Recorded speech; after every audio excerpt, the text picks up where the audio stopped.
Hello, everyone. Welcome to the Optimistic Curmudgeon. I'm your host, Ethan Delves. Today, my guest is your regular host, Josh Herring. Josh is a PhD student with Faulkner University, an assistant administrator for Thales Academy Apex Junior High School, and a regular writer for the Acton Institute, Public Discourse, and Law and Liberty. Today, I'm here to conduct an interview with Josh to sort of reflect on season 1 of the Optimistic Curmudgeon. We worked together on a previous podcast project called What's the Res, outlining the current resolutions in the world of high school debate. And now I'm a freshman at UNC Chapel Hill. We brought the podcast to a close, and I'm back to interview Josh and get his thoughts on his new project. Josh, welcome to the show. Hey, thanks, Ethan. I'm going to resist the temptation to be all nostalgic and go down memory lane. That was exactly where I was going to go. I know. I'm just going to salve that desire with the fact that I'm really glad you were up for getting back together to do a podcast. It's been way too long since we've gotten to do this. It's super fun. Absolutely. Yeah. I'm super excited. And I was listening to some of your episodes earlier, and it's insane how good at this. My numbers went up when I haven't actually posted an episode in over a month. No, I tuned into the one with Will Begley, and I thought that was really interesting. Your interview style has gotten like top notch. The questions that you're asking, I noticed you asked him something like, why do you love Measure for Measure? And I feel like that was one of the best questions I've ever heard you ask. It was really nice. And the answer he gave was even better. Well, Will is incredibly easy to interview. I feel like it's the best kind of interview moment when you sort of forget that you're actually on a show and it just feels like you're talking with a friend. And that at least for whatever this is worth, I've found a lot of value in something you told me years ago. Do you remember our first couple episodes? We were super structured, and I think yes, you watched or listened to Joe Rogan. And you came out of that and like, we have to be more conversational. It's got to be a conversation. So my questions from then until now have been trying to be as open-ended as possible with sort of creating a structure that people can then talk into. And it seems to be working pretty well. I've thoroughly enjoyed it. Will, I can't say enough good things about Will Begley. I mean, he's just phenomenal. Yeah, he really is. And you're right. The conversational structure really brings it all together, gives it a natural feel. And I think that you've really done a great job of striking the perfect balance between having a structure and having a goal for the podcast, but not making it entirely goal oriented and letting things sort of flow freely. And I think that worked really well for What's the Res. But I'm interested to hear about your new project, Optimistic Curmudgeon. Tell us, why did you start this program? What's the idea behind it? What's the whole philosophy behind this new project? So the Optimistic Curmudgeon kind of grew out of an odd moment over at Captive Air, Bob Luddy's company. He had asked me and a couple other folks to come in where a friend of his was coming. Don Devine came over, and Dr. Devine had just finished writing The Enduring Tension. Don't know if he's going to win, but he's up for the Conservative Book of the Year Award from ISI for 2021 for that book. Wow. I voted for him since he has a show or an episode in season 1. I was like, oh, that'd be great. Hope Dr. Devine wins. Oh, that's an early investment right there. That's great. Yep, there it is. Admittedly mercenary vote, but because I haven't read the book, but I hadn't read any of the other books that made the nomination. So I felt like it was fair. Anyway, I was talking to Bob after the show, and I was a little bit hesitant about the way our interview came out. Not because I disagreed with anything Dr. Devine had to say, but because it was just a little bit edgier than we typically talk about on the main Thales podcast, Developing Classical Thinkers, which is where those interviews all ended up. DCT is a great show. It's really, I guess if we have a flagship show, it's the flagship show for Thales podcasting. Winston Brady put that together, has done a phenomenal job working with teachers and administrators to develop content. But that's all public-facing content where we intentionally put the Thales Academy brand name on that. We publicize that through Thales social media channels, all those kinds of things. And when you talk to an old conservative, grumpy kind of guy, he tends to say old conservative, grumpy things. And they're the exact kind of things we try to avoid on Developing Thinkers. And, Bob Luddy is himself. He's old and he's sometimes grumpy. He's also the most hopeful person I've ever met about the very things he's grumpy about. And as I was talking to him, we were sort of brainstorming, what if we did a different kind of show? What if there was a show that was intentionally trying to interview conservatives and trying to sort of platform conservatives and create the freedom where they could say literally anything that they wanted to without the same kind of structure, or really strictures, the restrictions that we tend to have on a school-aged focused show. I'm just going to apologize to our listeners. I still have a cough. I swear up and down, I don't have COVID, but I do still have a cough. So I think it's a virtual interview. That's true. I would hate to be responsible for shutting down Chapel Hill again. I mean, that would be unfortunate. Yep. So Bob liked the idea, and I put a proposal together, and we sort of workshopped that through the team. There's a team of folks who help with new ideas in the Thales world, and Grattan Brown suggested Optimistic Curmudgeon as the title. I was like, oh, that's great. Bob really liked the idea of the curmudgeon because he had read a book by, there's the guy who wrote The Bell Curve. We did an episode about that involved the bell curve. Charles Murray, that's his name. Charles okay. Called The Curmudgeon's Guide to Success. And what Murray is arguing in that book is that an awful lot of youngsters get out of college and they are filled with sort of the collegiate vibe that hates a professional dress code, doesn't like to watch their language, and really doesn't know how to be successful in the workplace because they've been in college for 4 to 8 years. Well, and sort of he wrote a thin little book about basically saying, don't cuss, wear shoes, wear a belt, and do your job really, really well. That's the gist of how to be successful in the workplace, according to Charles Murray. Wow, that was a lot more practical than I expected. Now his other stuff is way more sociological and data driven. This is just, if you can sort of imagine an 80-year-old man who is still working, writing a book of advice to a 22-year-old who is interviewing for his first real job, that's the Curmudgeon's Guide to Success. And that's really where Bob was at with that idea. And then Grattan suggested the optimistic side. I was like, oh, Optimistic Curmudgeon. That's perfect. Title. That was very collaborative too. Like with What's the Res that I know we sat and thought about it for a while, but you really came up with the title for the podcast. But I love the aha moment of that tag team effort there. That's great. Well, that's sort of part and parcel of the way the Thales world has grown to operate, where someone has an idea and there's a whole bunch of people on a team, and it's hard to say exactly how these projects work, but eventually someone maps out what needs to happen and everybody takes a piece, and then you come back a few weeks later and you hash it out, and boom, a project is born.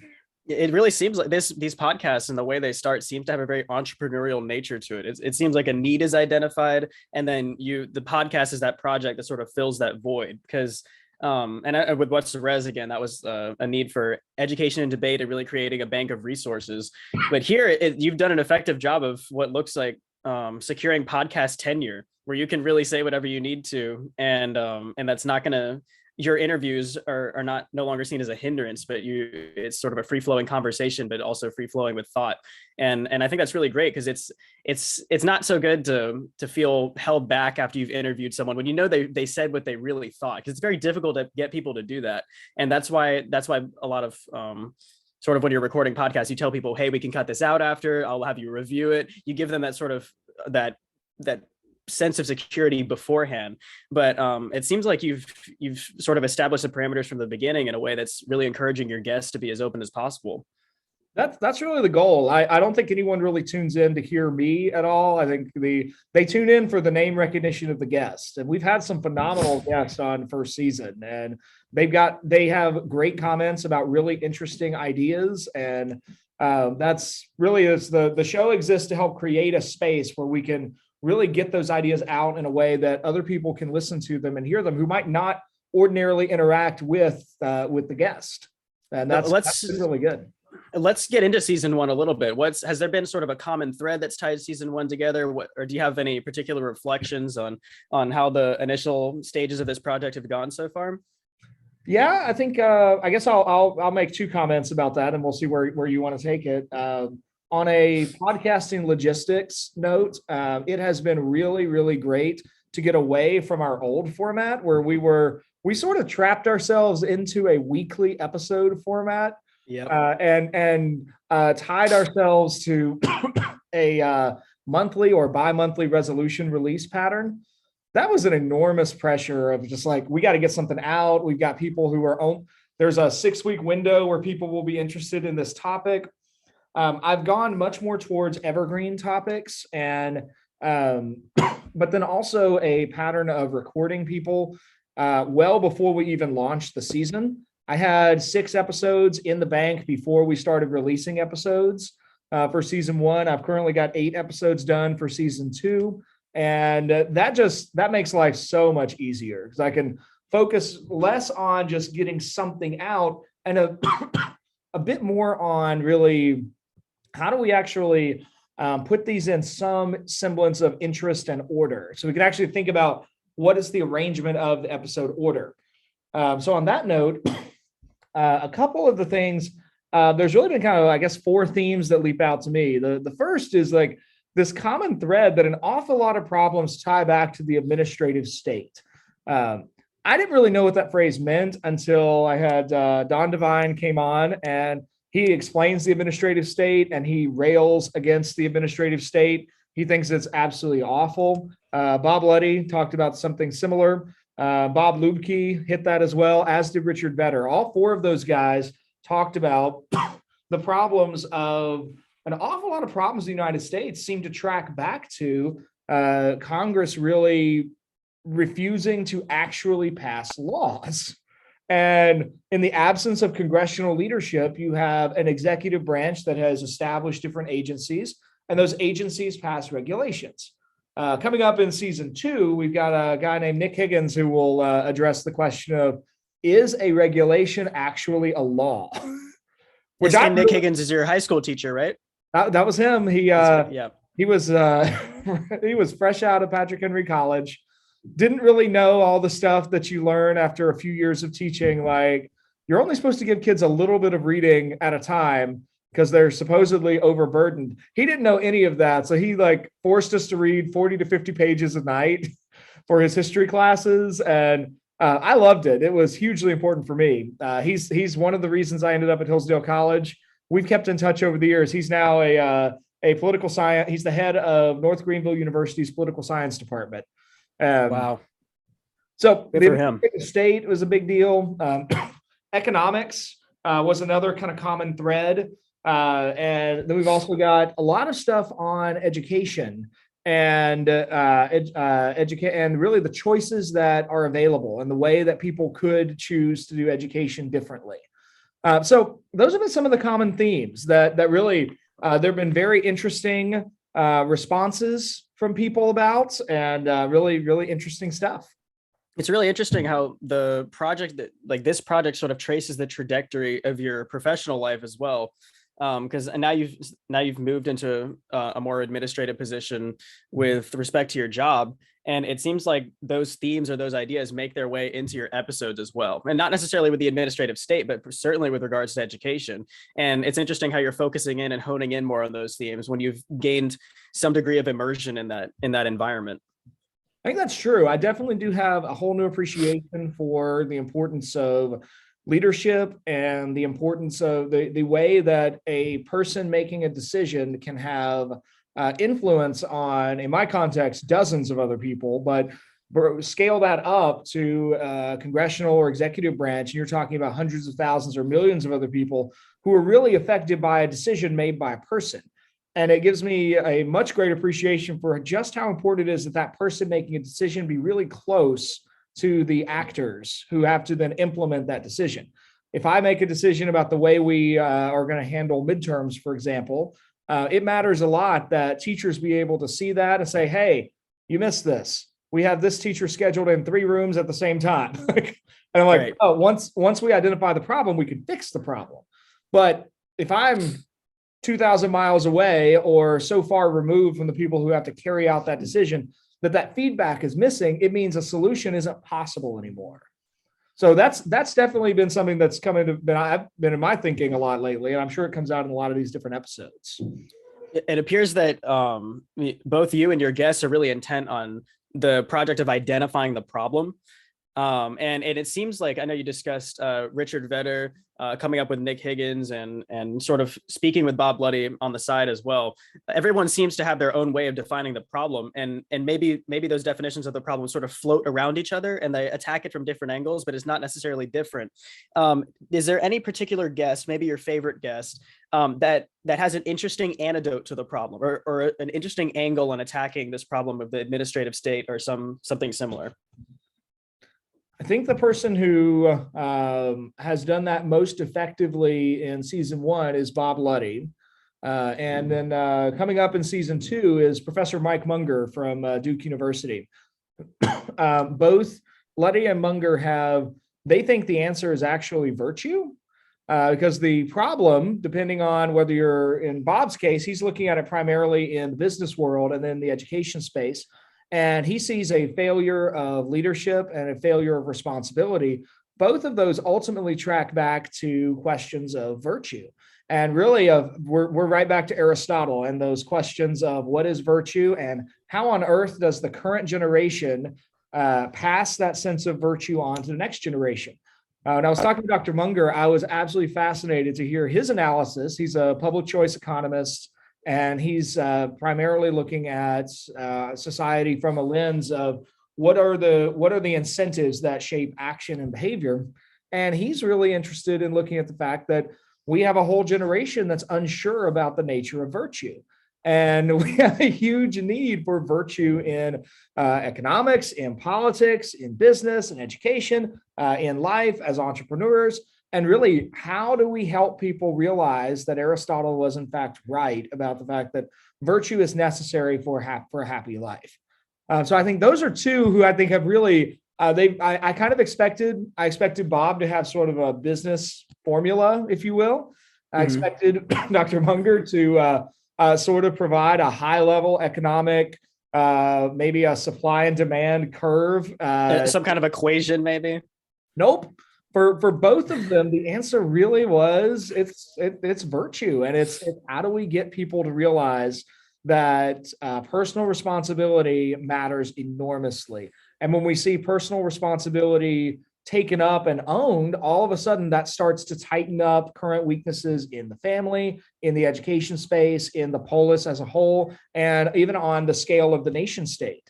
But when we see those failures of personal responsibility, all of a sudden that's where we start to see people scrambling for, well, where can we find systems that will compensate for a lack of personal responsibility?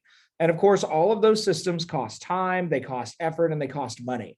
And suddenly you're looking at, and they're not nearly as effective as fixing the actual problem, which is a weakness in personal responsibility.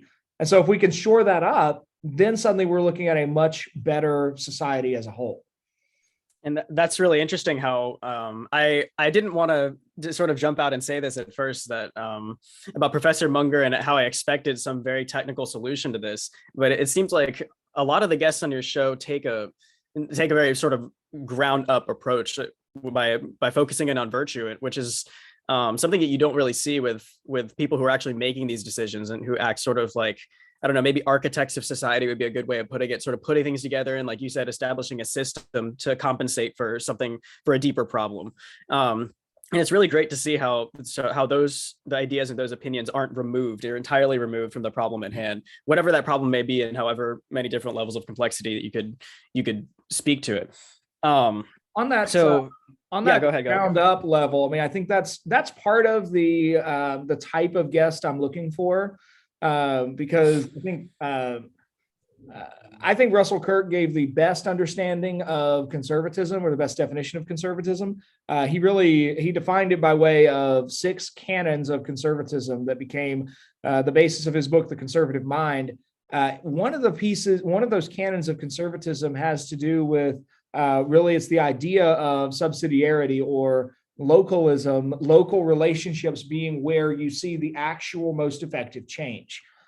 You can affect very little in a positive sense on a national or an international scale, but you can have a much more concentrated change on a smaller scale.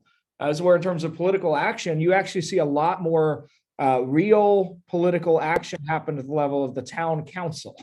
The people who are voting on whether or not we should raise taxes so that we can afford to pave the roads in a town.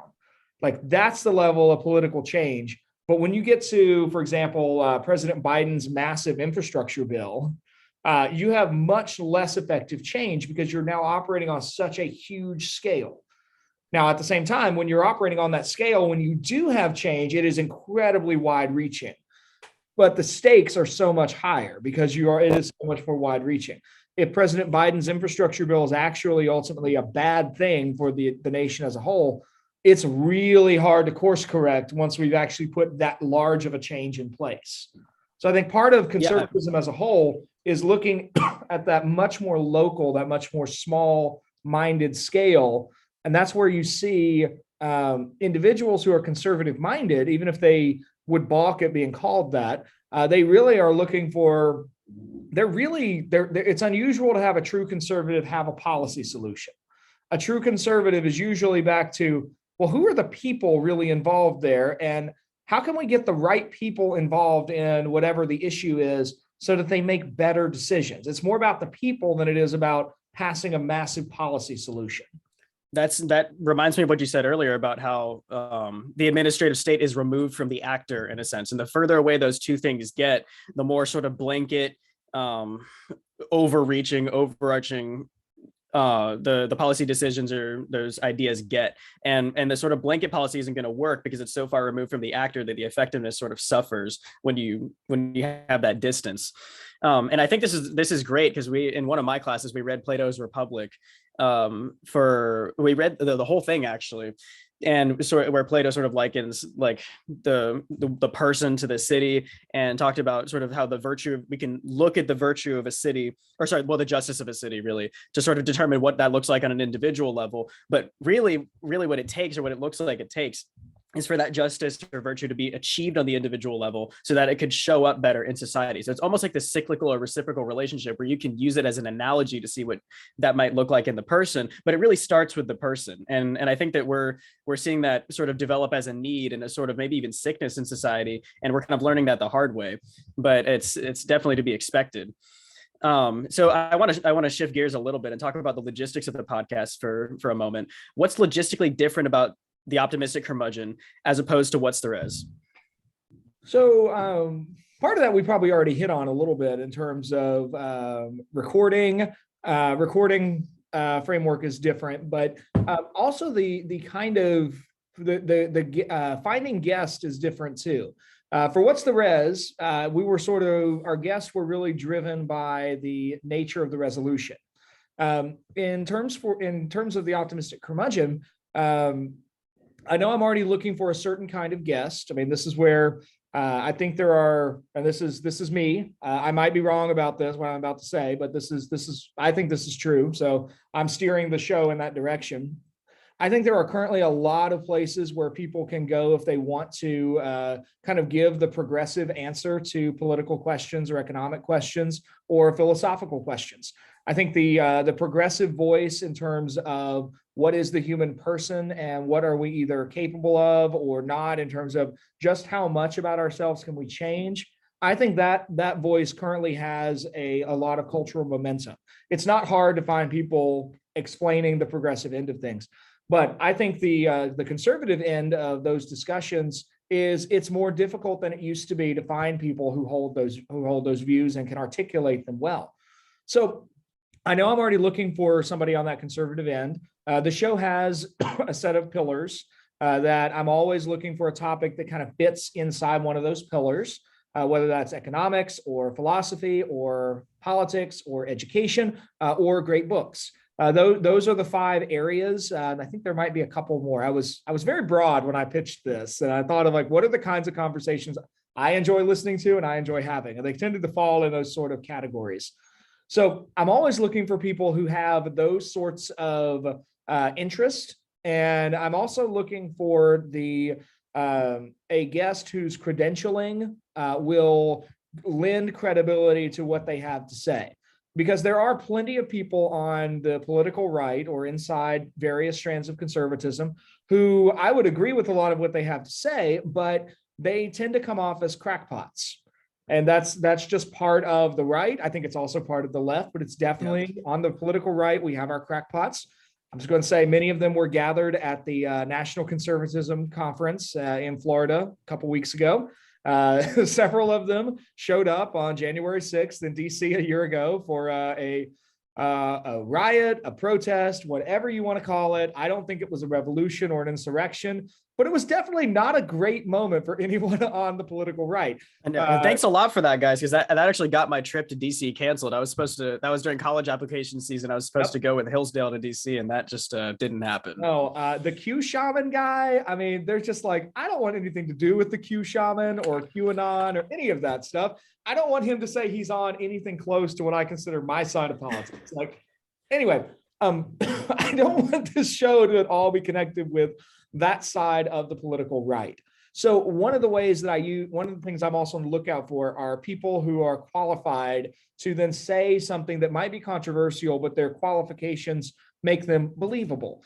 So the first criteria is PhD, which I know we were talking before the show about you listened to the episode with Will Begley. Yep. Did we rant? Did his rant about why he hates PhD as a qualification metric? Did I leave that in the show? Do you remember? It was at the very beginning. Yeah, he, if I'm not mistaken, that's a very common thing with him. I think it is to sort of respond to being called doctor or anything like that. Which, of course, now is kind of necessary when he and his brother are teaching at the same school. So, right, Mr. Begley and Dr. Begley became a way for kids to differentiate, but. I know Will hates the fact that I was willing to have him come on the show because he has a PhD and loves reading Shakespeare. But that's a metric. A second metric I've used is whether or not somebody has written a book about the topic they're talking about. Coming up in season 2, I've got a really interesting guy named Shane Trotter who has a book coming out in 2022 about education and just what happens to schools when we get rid of metrics and weighable grades. And he thinks that's actually a terrible thing, which I think is really interesting because there are plenty of people in the conservative world who would get rid of grades, but then when we get rid of grades, that causes all kinds of other problems. But he has a book coming out that is published by a mainstream press, and I thought, that meets my criteria. My third kind of criteria that is also coming up in season 2 is somebody who's just really interesting as a person. So I've got one of those. His name is Daniel Garner. We actually talk about Hannah Arendt's book on the origins of totalitarianism. Mr. Garner he has a law degree. So technically a terminal degree, Juris Doctorate, and he worked for the state of North Carolina in their finance department for several years. But he read Hannah Arendt's book, and he's a really interesting guy. He has 11 children, and wow. So they're all biologically his with his wife. So not a string of marriages and not a bunch of adoptions. Like he is, they're all his. He's a really interesting guy. And I thought, we should do a conversation together and we'll make it a great books conversation. So that's probably the biggest logistical change besides recording in advance and trying to kind of standardize intro, outro kinds of things, is really having a much more clear picture of who am I looking for, who would be an interesting guest, and then trying to trade on their credibility to propel the credibility of the show. It sounds like this show has really experienced a lot of freedom in the sense that it's not reactionary to external circumstances. Like What's the Res was, where a new resolution comes out and it sort of, What's the Res sort of fit into the debate culture, I guess you could say. And that makes it consequently fit into the debate timing of things. And while that's useful and it kept us on our toes for sure and kept our episodes relevant, it definitely restricted a lot of the freedom we had with when we're going to post or what types of discussions we want to post. And it was more at the whims of what the NSDA is going to decide and when they're going to decide it. But I think that the freedom that sort of characterizes this new project really serves the types of guests and the types of conversations that you're having. And it seems like that's done really well for the Optimistic Curmudgeon. And I don't think that any other structure would serve the show as well as the one that you've got going so far. And I'm really excited to hear from some of these new guests coming up. And one more thing I'll add for sort of that summary is the distinction you made between liberal and conservative. And this just reminds me of sort of the themes that we were talking about earlier, how sort of the administrative state, the progressive and liberal side of things is really evident in academia today. And I know I'm seeing that at university a lot, where these ideas are sort of easy to grasp and easy to palate in a sense, and maybe they seem like good ideas on the surface. But I really like the point you made about how conservatism is sort of located at a smaller, more focused in level, and it's centralized maybe in the local community, but maybe more specifically the person. And it takes a lot of ideas, a lot of thinkers, a lot of conversations, a lot of reading, books read and written to sort of locate where those problems exist, perhaps in the locality or in the person, and sort of draw together a picture of the puzzle of what conservatism really looks like. And I think that maybe this is sort of the future of a future of conservatism, where you have individual projects investigating people, individuals, and sort of the ideas that they've encountered and their interpretation of those ideas. And that really seems to mirror the ground up approach that conservatism seems to be characterized by, is these smaller projects that take a very intentional and introspective look at what these ideas are supposed to be. So that paired with the really technical and logistical side of things seems to be working really well for the Optimistic Curmudgeon as a project, sort of as a whole. I certainly think so. I mean, it's been, and I don't want to overplay how successful season 1 has been. We've had so far as well. The episode we're currently recording will be episode 12. We will break 1,000 plays across 2 primary platforms by the time this one drops. We've done. I've expanded the show to YouTube, which we never did a YouTube component. Back when started What's the Res, I was not aware of any podcast that really did a YouTube presence. But I think one of the big shifts in podcasting over the last 2 years or so has been a big migration to video podcasting, where I keep meeting people who tell me they watch podcasts, and that still strikes my ear as weird, because I got into podcasting in part because I read an essay on the Imaginative Conservative by Dwight Longenecker, who talked about podcasting as an audio storytelling form. And I thought that was really interesting. But now it's both audio and visual. So this is probably still back on the logistics thing too. Like Zoom has actually become more useful as a recording platform than getting together in person, which still strikes me as weird. But part of that is because it is a logistical nightmare to set up lighting and sound in person if you don't have a strong background in audiovisual technology, which, I don't. I mean, part of what I loved about our initial setup was that we got these plug and play microphones that you've got there, the Fee-Fine there from our previous podcast days. But actually setting up good lighting for recording is ridiculously difficult. And so we've got a couple episodes that have been professionally recorded by a videographer that Captive Air keeps on retainer. But most of our episodes are done in this Zoom format that works really well. I was going somewhere else with that. I lost my original train of thought. No. I mean, I think that's great. Like, and just from a sort of an industry standard perspective, that's a huge advantage that Podbean as a hosting platform has. Because I know not all hosting platforms support video podcasting in the way that Podbean does, from what I could tell, because I was just looking through these recently to decide for a new podcast that I'm going to be working on if I should switch platforms, or there'd be an advantage to going with a different provider. But as far as I can tell, Podbean is still up there in the top 5 with its video capability, really putting it ahead of the game. They do. I really like Podbean. If they ever are listening to this and want to send us any credit for plugging them, that's always cool. But they do a great job of sending podcasters lots of tips and development articles and that sort of thing. The other thing I want to mention to your previous comment, though, is that everything I'm describing is not really. That's not really the. I don't know that I would agree that it's the future wave of conservatism, but it definitely is where what I would define as traditionalist conservatism has been for the last 60 years. This was conservatism going back to the era of Barry Goldwater's presidential campaign in the 1960s was really all about this kind of vision of it's all about the locality. It's not about achieving particular policy aims. It's really about conserving a certain tradition and way of life from one generation to the next. It's an evolving tradition. It's not a static tradition, but it's looking to conserve and transmit rather than revolutionize and start from scratch every so often.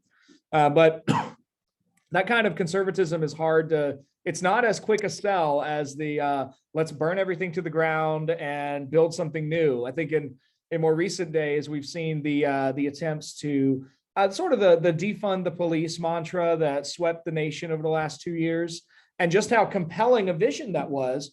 But we can now look even over 2 years, like the areas of the country, I'm thinking like Seattle and Chicago, that really embrace that. They have seen such huge upswings in crime that like, no, it actually means that was not a great idea. Conservatism would really push back on that and say, well, actually, if for 400 years, developed cities have found it helpful to have an established police force, we need to think really long and hard about it before we just get rid of that. Yeah, it's that thinking long and hard. I didn't mean to cut you off. It's sort of that thinking long and hard about things that seems to make conservatism so unattractive. It's who doesn't want to be part of the revolutionary approach? Who doesn't want to change something or burn something to the ground and be a part of that very intentional and purpose-driven narrative that seems to infuse these types of reactions to whatever events may occur on a daily basis. But it's very difficult to sort of shift that perspective and get you to sort of look at what's tried and true and recognize that, again, like you said, it's an evolving tradition. So it's not going to look the same, maybe a decade down the line, a century down the line as it did today, but there are certain consistencies in there that are valuable that don't necessarily crumble at the slightest whim, that you really can't defeat from a revolutionary perspective. And I think that as people try that more and more, maybe that will become more evident through just multiple examples manifesting it as history goes on. But I guess we'll wait and see what that looks like and how history unfolds. For sure. And I think there's some necessary tie between that vision of conservatism and the framers and founders of our republic consideration of different levels of government having different responsibilities. Like there's a reason why the state does matter as an organizational principle, and that's different from what happens at the federal level. And both of those are different still from what happens at the local level. And that's built into our Constitution, it's built into our polity. But every generation, there are folks who seem to be ready to pretty much get rid of all of that structure and throw it away. And yet still that structure survives. I think you're right about there being some durability to that, for sure. Right. And all of it sounds super exciting. And I know we've covered a lot of ground in the podcast so far about themes, logistics, favorite guests. I'm looking forward to season 2. So what's coming up? Who do we have coming on? Are we getting into any new ideas or developing any older ideas that we've hit on the show so far? Definitely. I am really excited about these. I'm going to list, I'll kind of run through the 8 that I've currently got recorded as sort of a preview of coming attractions. But there definitely is room for more guests. And if we have enough episodes, these future recordings will either go into season 3 or we'll expand season 2. But coming up, we've got Dr. Alan Mindenhall from Troy University. He and I have a conversation about the nature of the South today. He is the editor of the Southern Review. And he's also, he has a lot of roles that we kind of run. His title takes up a little while. But he's a fascinating guest. He also is a huge fan of bow ties. I don't have a bow tie on today. Nice. Dr. Mindenhall is a very classy fellow. So we have a long discussion about whether or not the South is still a meaningful culture and distinction there. Another guest I'm really excited about is a lady named Carissa Mulder. She was an author on a book that came out recently on the problems of race-based admissions in higher education. So that continues a couple themes of looking at race relations. We have Robert Pondicio does that very effectively in season 1. It also brings in questions of higher education, like that Richard Vedder addressed in season 1. But Mulder brings in these whole questions of just how widespread are race-based admissions in higher education, and how does that actually harm minority students? That was the part that I found most intriguing, is she thinks that actually where the most well-intentioned folks who believe they are helping minorities through race-based admissions practices are actually harming the very students that they want to serve. And so this too becomes a question of, well, wait a minute, if we're harming the very people we want to help, we need to change something. And what about, is there something inherently unjust about this? Another guest I have on the show, the season 2, is Dr. Kevin Roberts.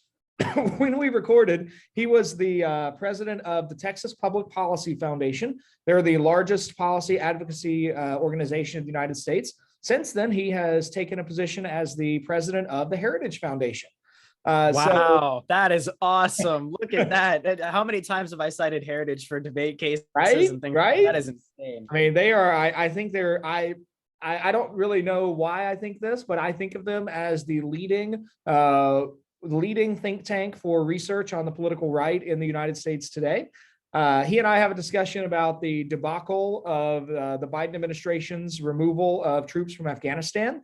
And I think we try pretty hard not to just bash President Biden the whole episode. That's not what that conversation's about. But it is about the fact that he is the president who oversaw the removal of American troops from Afghanistan, and it was handled incredibly poorly. And we both thought that needed to be named and described. I've got on the philosophy side, I've got a professor named Matthew Slaybach, who has a book about the idea of progress and whether or not progress is actually achievable. I mentioned Nick Higgins already, and Shane Trotter, Mike Munger, and Daniel Garner. So we've got lots of conversations about philosophy, about politics, about and really getting into different questions of really they're current, but they're also timeless, is really the goal of the kinds of episodes. So I'm really excited about season 2, and hopefully we'll pick up listeners. One of the other big changes I'm looking forward to in season 2 is a small but existent advertising budget. So we'll be able to advertising this show is primarily limited to either my personal social media network or people that I can then get intrigued through our LinkedIn, Twitter, and Facebook presence. But doing that for free is limited. So I'm really excited to see what does the ability to boost post, what does that actually generate as far as a larger audience, and hopefully build some momentum and build a larger LinkedIn, Facebook, and Twitter presence through that. That's really awesome. And I'm definitely looking forward to all of these interviews. And it's crazy that you already have these recorded. I just wanted to make a quick comment. Having banked episodes is so underrated for the podcasting world, I feel like, because just having that helps you be so much more consistent. And like you said, you don't have to worry about being reactionary to certain elements of timing that may exist externally or things of that nature. It's just you record it when you can. These topics aren't going anywhere, like you said. They're timeless, and it's not really sensitive to that sort of thing. But it's so interesting how all of these different topics they're not as sparse as they may appear on a surface level, because they really all point back to something in us. And it seems like the sort of the project for the listener is to be able to tie these things together and recognize in particular examples that timeless element of what that interview or that expert is trying to get at. And I think that's really something really great that the Optimistic Curmudgeon can point its listeners towards. I think that's getting at that idea is one of the reasons I was interested in us doing kind of a wrap up episode for season 1, because I remember talking to my dad about the show initially, and he listened to a couple episodes. He was like, yeah, it was an interesting interview, but what's it for? How does it relate? What's the telos? So I was like, I think part of what's the telos? Yeah, I mean, what's the purpose? Part of the show has been, and what's the res? We were pretty intentional about starting with a episode 0. What's it all about? But what I found really interesting about now, we did that in part because I think I told you we needed to do one of those, but that was our least listened to episode out of 141 episodes.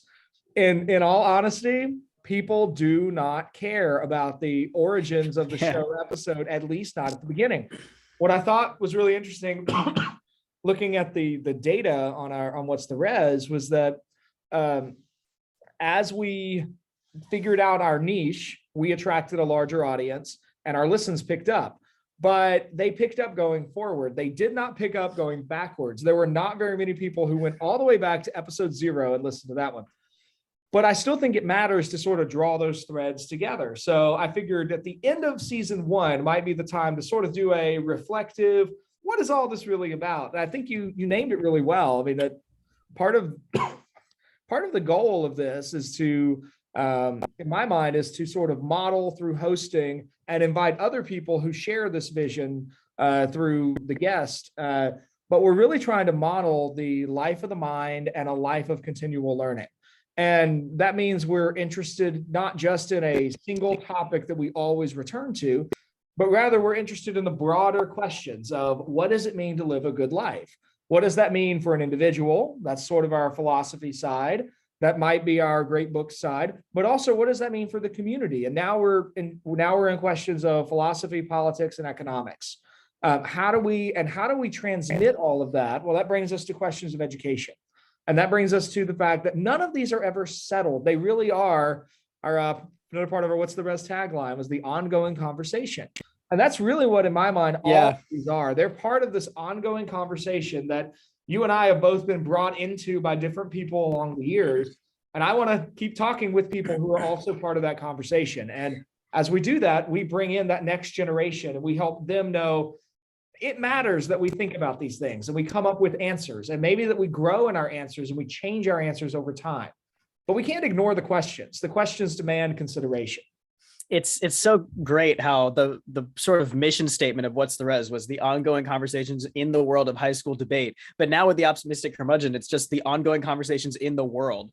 And I think that, I mean, people really have an ear for that. And it's so great. And that comment that you made about doing the reflection after there's something to reflect about really makes a lot of sense. And I think that's a huge learning curve, or a learning point, at least from the initial project. Because really, I found that when we started What's the Res, we didn't really know what it was about. We identified a need, and that's probably about it. It was just as much a discovery process for us as it was for any of our original listeners. But it's really great to have a reflection actually be a reflection. So maybe if your dad listens to this episode, he can get some answers to his questions about what this interview is about or what this interview is about. And hopefully we've drawn out that truth a little bit. And I do want to sort of transition slightly. I'm interested in this intro outro music. So it seems that you've moved away from the trap beats of What's the Res created by Noah Berman. So what's this new music that you've got going on, and why did you pick it? No, it's not Naomi B anymore. It's not our original copyright violation. Just rip it off of YouTube. I remember when you told me, like, oh no, we might be violating copyright, and we kind of panicked about that, and we had to figure out something new after that. Our music went a little downhill when we started being legal about our intro outro music. So for the intro music for What's the Res comes from both of those come from Holst. Guy's last name is Holst. He wrote a famous piece of music called The Planets. The intro music comes from Jupiter. The Jupiter piece. So Holst wrote he wrote seven different songs or pieces of music that form together a complete whole. Those seven are reflective of the medieval cosmology. What he was trying to do was create the feeling of each of those, what the feeling that was supposed to correspond to the medieval view of that planet. So Jupiter is the king of the gods, and the Jupiter piece is supposed to communicate sovereignty and rule. So I picked the intro music is from Jupiter, and it's a piece that, to my ear at least, makes me sound like it sounds orderly, it sounds kind of cosmic, and it sounds like we're getting a little bit of insight into the underlying principles of reality. Now, like all pieces of music, there's that mixture of objectivity and subjectivity. I can't really tell you why I feel that way with that piece of music, but that's at least what was in my mind when I clipped those precise 15 seconds. And so that comes in. That's the intro music for every What's the Res episode, not What's the Res, every Optimistic Curmudgeon episode. And then for the outro, I wanted an upbeat outro. So I went and listened through Mars, Bringer of War. Their nice. Tagline is something to do with jollity. So it's supposed to be a jolly, glorious king reigning over the cosmos. Mars is the bringer of war. And so I was kind of thinking about the conversations and how usually conversations, they always close with one of my closing question is always something about let's turn this kind of grumpy conversation towards hope. Where do you see the hope in whatever we've been talking about today? And my hope is that sends our listeners out on sort of all right, for as bad as the analysis of whatever the topic is, there is hope. And now we are ready to go to war for restoring the good, the true, and the beautiful in the world. And so the outro is always this bit from Mars, bringer of war. And like, we are the listeners who through this conversation are better prepared to go war for the good in our homes, our hearts, and our communities. It seems like the music really sort of redeems a curmudgeon as optimistic at the end of the show, with a sort of call to action and a call to purpose that doesn't just leave you in a sort of that grumpy state. That's really cool. That's funny that you would put it as a call to action, because I learned that structure from competing in collegiate forensics through Pi Kappa Delta once upon a time. And maybe that's where I kind of get that impetus from, that we just can't quite close it out any other way, but we've got to be considering, where do we go from here? That's really great. So I'm interested. You've interviewed a variety of guests for season 1. Season 2 seems pretty packed as it is. What are you reading right now? Is it anything that might sort of influence you towards some speakers or some interviewees for season 3? So what's sort of your focus right now? Well, as you mentioned in the introduction, I'm a PhD student, so that always keeps me. That means my reading is not always my own. I'm currently reading a book from written by Dr. Ben Voth. He was episode 10. He came on and talked about genocide. Which one was it? Which book? I think it's his most recent one. It's Rwanda Rising: Debate as Pedagogy. He won the National Book Award for that. He told me. What? Yes, what? like I think 2.5 weeks ago, maybe. Oh my goodness! So yeah, that amazing. was. It didn't mean to interrupt, but yeah, that was huge for him. So huge moment for Dr. Ben Voth. Oh, Ben is a phenomenal guy. I mean, and I'm reading to write a review of it for the Acton Institute. Their quarterly publication, Religion and Liberty, I think is going to run that at some point next year. But he and throughout that book, you see his heart for teaching shine through. I mean, I think the best portions of that book are when he's describing being in Rwanda, seeing the way debate works on students and changes them, or when he's talking about working with Holocaust survivors and helping them craft their narratives so that they can share the narrative, their experiences in suffering in the Holocaust with people who denied the existence of the Holocaust. You just see he has great stories about being with students and taking them to significant places for the civil rights movements and the life of James Farmer. And you just see him as a teacher shine forth through that book. He really has. Go ahead. Oh, I was gonna say that's the one serious book I'm reading right now. I also just picked up a new trilogy from Barnes and Noble called the Nevernight trilogy. It's like an Assassin's Creed style fantasy set of books. It's fun. It's not terribly serious. You were going to say something a moment ago, though. Oh, right. No, I think something really remarkable about Dr. Voth is that element of courage that he has, and sort of really pushing the boundaries of where debate can take you. And I think that was evident in his book, The Rhetoric of Genocide, but with Rwanda Rising even more so.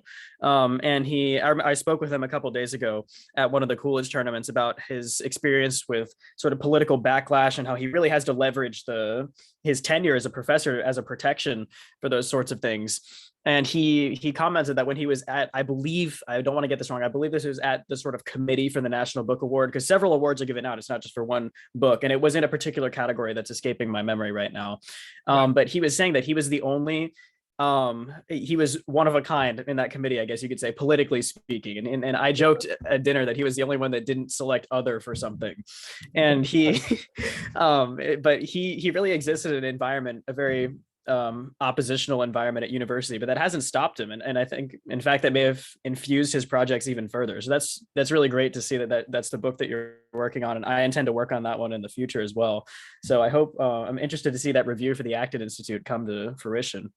A couple other books that I've run across recently that I'd love to have conversations with the authors. Don't know. Some of these are huge reaches. This last year, I read Abigail Schreier's book, Irreversible Damage. Okay. I think that is the most important popular level book on transgender issues that's come out in recent history. I would love to get her on the show. I did message her on Twitter, and you send things out and you just hope that someone talks back, and no response. Someday, if our show gets big enough, I would love to have her on the show, but we're very small potatoes for her. She's currently going on much larger shows, but she'd be someone I'd love to have on the show. I'm blanking on the name of the author. I know he's an Indian entrepreneur in the United States, but he wrote a book called Woke Capitalism that looks absolutely fascinating. That's a topic I'd be really interested in learning more about. Of just someone from the business community who is himself who's part of capital investment, really describing the ways that investors are using their money not the way we might describe and say, "Ooh, that looks like a great product. I want to invest in that," but rather, "Oh, that's a great mission. I want to further your mission. Here's a lot of money to advance a social justice cause in some way." I just completed a fellowship with George Mason University's Mercatus Center. I've read a couple books one book by a guy named Peter Boettke that was all about classical liberalism and what it holds for the future. I've got a couple books by different scholars from Bloomington, Indiana, the Ostroms, Eleanor and Victor Ostrom. They would also be folks I'd love to have on the show. Doing this fellowship gave me enough economic vocabulary to think I want to talk to people who know a lot more about economics than I do, and I want to pick their brains about how to analyze the facts in front of us. So those are. There's also I'm blanking on his name. He's at Baylor University. I ordered his book. The scholar who has one of the most interesting insights on family structure in the United States today, I think would be really interesting to talk about, because he's somebody who's really dug into the data on marriage rates, people who are choosing to cohabitate but not marry, looking at birth rates, and which are in a pretty sharp fall worldwide, but especially the developed world. Africa and India, as developing, are not yet. They still have very high birth rates, but the implications of the birth rate for considerations of the future is, I think, really interesting. I'd love to get some folks on the show who have done the research and have the credentials to speak kind of authoritatively and quantitatively to that issue. It's one thing to think about the philosophical implications of choosing to postpone having children. I really want to talk to somebody who can tell me, what does that mean on a medical standpoint? And what does it mean on an economic standpoint because in a very large sense, our economics is a living picture of what we assume is going to happen years from now. So what happens to us as a culture when we assume that the average adult is not going to have children? When we assume, what happens to a university that is making plans for 50 or 100 years from now, and they have to assume that their student body population shrinks by 30%. Wow. And so those are the kinds of questions I'm like, those are really interesting. I think they have a lot to do with what is it worth conserving, and how do we live in such a way that we pass something on to the next generation. So those are some things I've been thinking about, would love to chat with people about. So we'll see what future seasons hold. That all sounds great. It sounds like so far since season 1 has been a great success. Lots of interesting conversations. We've got things packed up and ready for season 2. And it's looking like you're ready to have a lot of good conversations about things that are becoming relevant in the context and through the lens of things that have always been relevant. And that seems to be sort of what the Optimistic Curmudgeon is all about, with, of course, that element of hope in that outro music at the end. So Josh, thank you so much for having me. Listeners, thank you for having me and joining us for another episode of the Optimistic Curmudgeon. You've been listening to another conversation on the Optimistic Curmudgeon. If you like what you've heard today, please leave us a 5-star review on your favorite podcasting platform. If you want to get in touch with us, you can email us at optimisticcurmudgeon2021@gmail.com. You can find us on all major social media sites. I'll list 3. We're on Twitter at OptimisticC3, on Instagram at OptimisticCurmudgeon2021, and Facebook at facebook.com/the-optimistic-curmudgeon. You can find our show notes, guest bios, and all episodes stored on our website, optimisticcurmudgeon.org. Until next time, seek the good, love the true, and pursue the beautiful.